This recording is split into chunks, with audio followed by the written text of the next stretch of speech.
Selain bumbu dapur, kencur dikenal sebagai pereda batuk dan nyeri. Sebetulnya apa saja manfaat kencur bagi kesehatan tubuh? 1. Pereda nyeri. 2. Penurun demam. 3. Antimikroba. 4. Antioksidan. 5. Melancarkan pencernaan. 6. Meredakan batuk dan sakit tenggorokan. 7. Meningkatkan nafsu makan. 8. Potensi menurunkan tekanan darah. 9. Potensi anti kanker. 10. Menjaga kesehatan kulit. 11. Relaksan otot. 12. Mengatasi mual dan muntah. 13.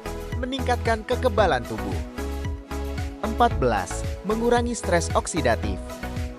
15. Efek hepatoprotektif. 16. Potensi mengurangi kolesterol.